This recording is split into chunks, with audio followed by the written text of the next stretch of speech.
दोस्तों, आज जो मैं आपको कहानी सुनाने जा रही हूँ, ये कहानी है जादुई दो रास्ते की। तो चलिए दोस्तों, देखते हैं जादुई दो रास्ते की कहानी। बहुत समय पहले सपनापुर नाम का एक गांव हुआ करता था। उस गांव के पास एक जादुई जंगल था। उस जंगल में जाने वाला कभी लौटकर वापस नहीं आता था। इस डर से कोई भी गांव वाला उस जंगल में जाने की हिम्मत नहीं करता था। फिर एक दिन चिंकी और पिंकी नाम की दो सहेलियां जादुई जंगल में घूमने चली जाती हैं। लेकिन जैसे ही वो दोनों जंगल की सीमा पर कदम रखती हैं कि तभी उन्हें अपने सामने दो रास्ते दिखाई देते हैं। यहाँ तो दो रास्ते हैं, अब हमें किस रास्ते पर जाना चाहिए? दोनों ये सब सोच ही रही थी कि तभी उनके सामने एक जादूगरनी प्रकट हो जाती है। मेरे जादुई जंगल में तुम दोनों का स्वागत है। तुम्हारे सामने दो जादुई रास्ते हैं, एक रास्ता अच्छाई का और दूसरा बुराई का। तुम दोनों को अपने लिए कोई एक रास्ता चुनना होगा। अच्छाई के रास्ते पर तुम्हें एक बुढ़िया मिलेगी जो तुम्हें अनोखा ज्ञान देगी, ऐसा ज्ञान जो तुम्हारी जिंदगी को पूरी तरह बदल कर रख देगा। बुराई के रास्ते पर हमें क्या मिलेगा? बुराई के रास्ते पर तुम्हें एक चुड़ैल मिलेगी, उसके पास ढेर सारा खजाना है। कहो अब तुम दोनों कौन सा रास्ता चुनोगी? मैं तो खजाना लेने बुराई के रास्ते पर जाऊंगी, क्योंकि दुनिया में दौलत ही सबसे अहम है। मुझे उस बुढ़िया के बेकार की ज्ञान की कोई जरूरत नहीं। पिंकी, तुम किस रास्ते पर जाना पसंद करोगी? मैं अच्छाई के रास्ते पर जाऊंगी। मेरी माँ ने मुझे बचपन से सिखाया है कि दुनिया में ज्ञान से बढ़कर कोई चीज नहीं होती। तरह दोनों सहेलियां अपना अपना रास्ता चुन लेती हैं।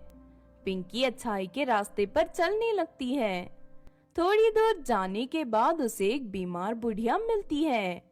वो बुढ़िया पिंकी से अपने घर के काम करने के लिए कहती है। पिंकी खुशी खुशी उस बुढ़िया की मदद करने लगती है। उसके बाद पिंकी से खुश होकर वो बुढ़िया उसे ढेर सारा ज्ञान की बातें बताने लगती है। दूसरी तरफ चिंकी बुराई के रास्ते पर चलते हुए एक चुड़ैल के पास पहुंच जाती है। वो चुड़ैल एक पैर से लंगड़ी थी और साथ ही उसकी एक आंख फूटी हुई थी। जानती हूँ तुम यहाँ खजाना लेने आई हो।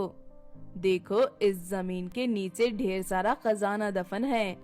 तुम यहाँ खुदाई करके जितना चाहे उतना खजाना ले सकती हो, लेकिन उससे पहले तुम्हें इस एग्रीमेंट पर साइन करना होगा। चिंकी की मन में खजाना हासिल करने का भूत सवार था, इसीलिए वो बिना पढ़े उस कागज पर साइन करके जमीन में खुदाई करना शुरू कर देती है। लेकिन काफी देर खुदाई करने के बाद भी उसे कुछ नहीं मिलता। खुदाई करते करते तो मेरी हालत खराब हो गई, लेकिन अभी तक मुझे खजाना नहीं मिला।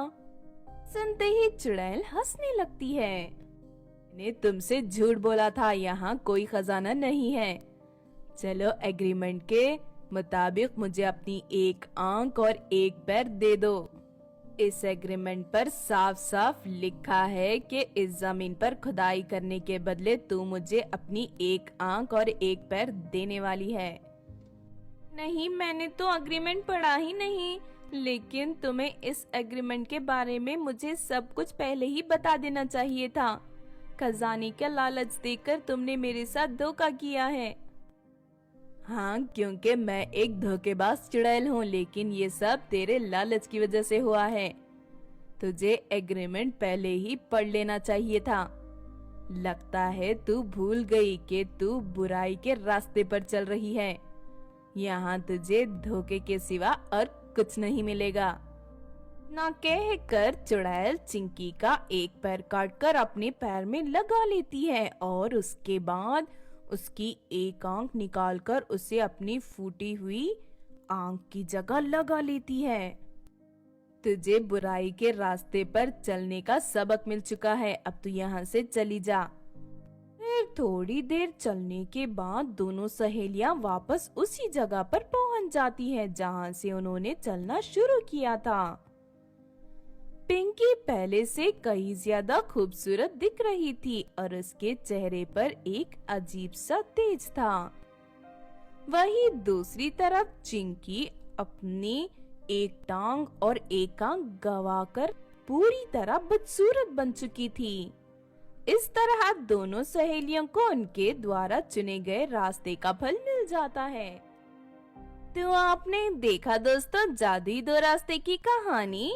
इस कहानी से हमें ये सीख मिलती है कि दौलत का लालच इंसान की अक्ल पर हावी होकर उसे बुराई के रास्ते पर चलने के लिए मजबूर कर देता है। अगर ये कहानी आपको अच्छी लगी हो तो जरूर लाइक